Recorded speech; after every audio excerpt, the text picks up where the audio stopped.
ساتوی پسرو وینو داد شهیدانو کور داد باتورانو کور داد باتورانو کور داد باتورانو کور داد باتورانو کور ساتوی پسرو وینو داد شهیدانو کور داد کور داد باتورانو کور.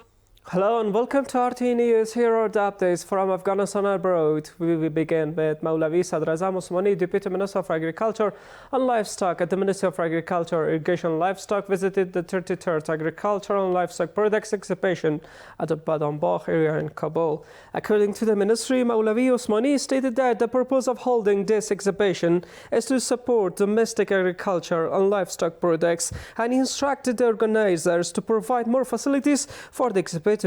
Meanwhile, the Deputy Minister of Agriculture and Livestock described the exhibition as a valuable opportunity to introduce the country's products to national and international traders and urged exhibitors to showcase their standard and high-quality products. Sheikh Shahabuddin Dilawar, the General Director of the Afghan Red Crescent Society, visited the Center for the Care and Treatment of Mental Health Parents in the Eastern Zone located in Nangarhar province. During the meeting, Mr. Dilawar assessed the quality of health services provided to mental health patients as well as the condition of recreational areas, the kitchen and residential facilities. He emphasized the importance of good treatment toward patients and strict attention to cleanliness and praised the comprehensive services provided by the staff and officials of the center. The National Statistics and Information Authority (NSIA) says that during the first 6 months of the year, it has verified more than 42,000 ID cards bought in person and remotely. This includes 25,932 remote ID verified in person and 17,347 verified remotely for Afghan citizens living abroad. Meanwhile, the Directorate of Identity Verification and Archive Management of the NSIA added that during the same period, the identities of more than 1 million applicants have also been verified. Officials of the Ministry of Education says that after the Islamic Emirate regained power, 892,000 certificates have been distributed to 12 grades graduates across the country. According to the spokesperson for the ministry, in order to ensure greater transparency, the results and certificates they have designated a special format that no one can tamper with. Report. In the past 4 years, the Islamic Emirate has made significant achievements in the education sector. In addition to various advances, the officials of the Ministry of Education say that since the Islamic Emirates' return to power, about 892,000 certificates have been distributed to 12 grade graduates across the country. Since the establishment of the Islamic Emirate, a total of 892,000 graduation certificates have been printed by the National Printing Press and distributed to 12 grade graduations of schools. It can be stated that in the past 6 months alone, 142,000 certificates have been printed and delivered to students through the Ministry of Education of the Islamic Emirate. Officials say that in order to preserve, maintain and increase transparency of the results and certificates, a special format has been created that no one can tamper with. In an effort to increase transparency and raise the standards of the Ministry of Education, we have established a system under the Directorate of the Certificates to prevent forgery and deception. Alongside these, we have developed a new format of the certificates, which includes 16 to 17 security codes, making it impossible for anyone to forge or manipulate them in any way.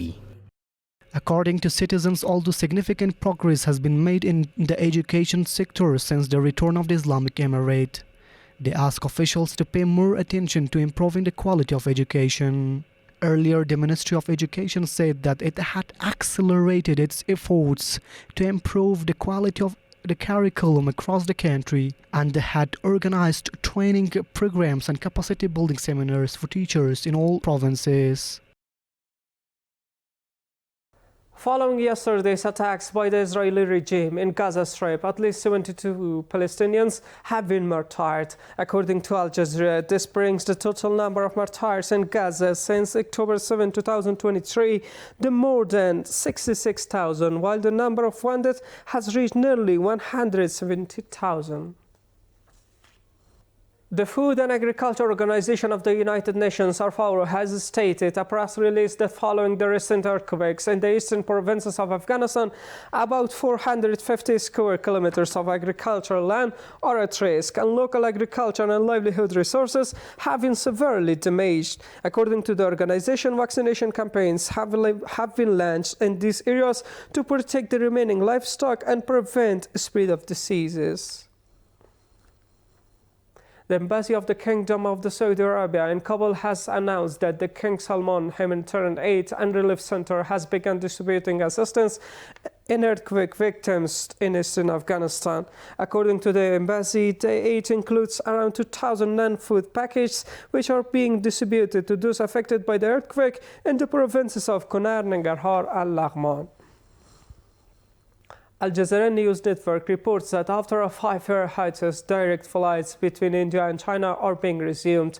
According to the Indian Embassy in China, the resumption of these flights is part of the Indian government's strategy to normalize relations between New Delhi and Beijing. Construction work on 7 water supply networks has begun in the districts of Sancharakat, Sozmakala in Sarpol province at a cost of 52 million Afghanis through the province Department of Rural Rehabilitation and Development. According to local officials, hundreds of people will find employment opportunities during the implementation of these projects, and upon completion, 2,300 families will gain access to safe drinking water. The construction of a check dam in the Chaparhar district of Nangarhar province, worth more than 2 million Afghanis, has been completed and handed over for use through the province Department of Rural Rehabilitation and Development. Officials in the province say that during the construction of this dam, dozens of people were provided with employment opportunities, and with its completion, rainwater will be controlled and groundwater levels will be maintained.